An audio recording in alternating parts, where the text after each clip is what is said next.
Hello বন্ধুরা, আজ আমি পটলের পুর ভরা রেসিপি করব। সেই জন্য আমি পটলটাকে ভালো করে কেটে ছালগুলো ছাড়িয়ে নিচ্ছি।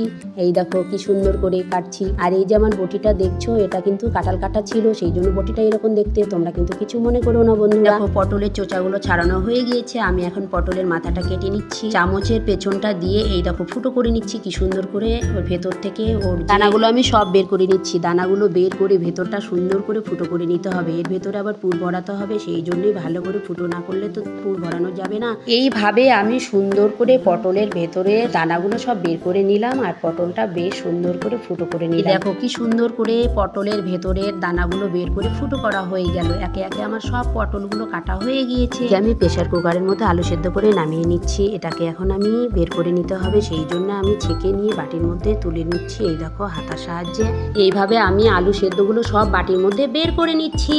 আর এইদিকে যে পটলের দানাগুলো ছিল সেগুলো আমি মিক্সিতে নিয়ে নিচ্ছি। এর মধ্যে আবার কাঁচা লঙ্কা, টমেটো সব দিয়ে নিচ্ছি। এটাকে এখন আমি ভালো করে পেস্ট করে নেব।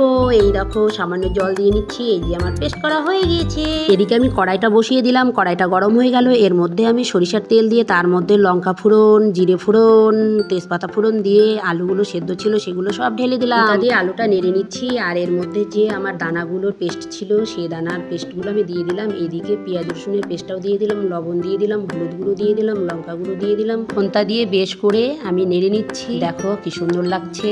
এরপরে আমি জিরে গুঁড়ো দিয়ে দিচ্ছি, মৌরি গুঁড়ো দিয়ে দিচ্ছি, দিয়ে আবার ভালো করে নেড়ে নিচ্ছি। শেষে আমি সরিষার তেল দিয়ে দিলাম, আবার ভালো করে নেড়ে নিচ্ছি। এই দেখো কষিয়ে নিচ্ছি আমি। কষানো আমার হয়ে গেল। এই দেখো আমি এখন এটা বাটির মধ্যে নামিয়ে নিলাম। এখন আমি চামচের পেছনটা দিয়ে পুরগুলো সব একে একে পটলের মধ্যে ঢুকিয়ে নিচ্ছি। দেখো কি সুন্দর করে ঢুকিয়ে নিচ্ছি। তবে আমাকে সব পটলগুলো চামচের পেছনটা দিয়ে পুরগুলো ভরিয়ে নিতে হবে একে একে করে। দেখো আমি কি সুন্দর করে ভরিয়ে নিচ্ছি, তোমরাও এইভাবে ভরিয়ে নেবে। এই দেখো মুখটা একদম ভরাট করে নিচ্ছি। এই দেখো আমি এইভাবে কি সুন্দর করে ভরিয়ে নিয়েছি। দেখছো ভালো লাগছে দেখতে। পটলগুলো আমার সব একে একে পুর ভরানো হয়ে গিয়েছে। আর তোমাদেরকে দেখাচ্ছি। এদিকে কড়াইয়ের মধ্যে তেল বসিয়ে দিলাম, দিয়ে লঙ্কা ফোড়ন দিয়ে দিলাম, তেজপাতা ফোড়ন দিয়ে দিলাম, জিরে ফোড়ন দিয়ে দিলাম। খুন্তা দিয়ে নেড়ে নিচ্ছি। এইদিকে যে আমার শুকনো লঙ্কা, টমেটো, পেঁয়াজ রসুনের পেস্টটা ছিল সেটা কড়াইয়ের মধ্যে ঢেলে দিলাম, দিয়ে আবার বেশ করে নেড়ে নিচ্ছি। এইভাবে ভালো করে কষিয়ে নিয়ে এর মধ্যে লবণ, হলুদ, শুকনো লঙ্কা গুঁড়ো, মহরি গুঁড়ো, জিরে গুঁড়ো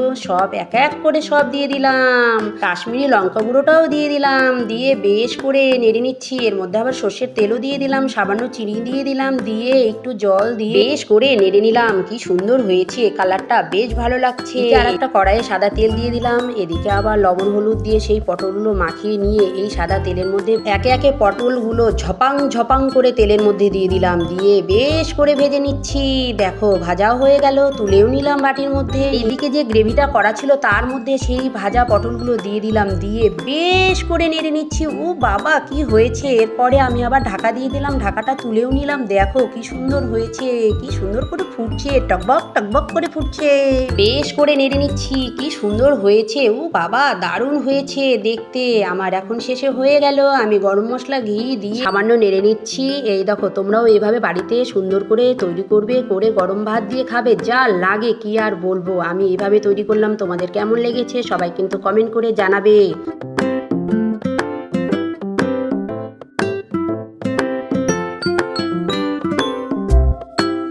টাটা বাই বাই। এর পরের ভিডিওতে আবার দেখা হবে। ততক্ষণের জন্য তোমরা ভালো থেকো।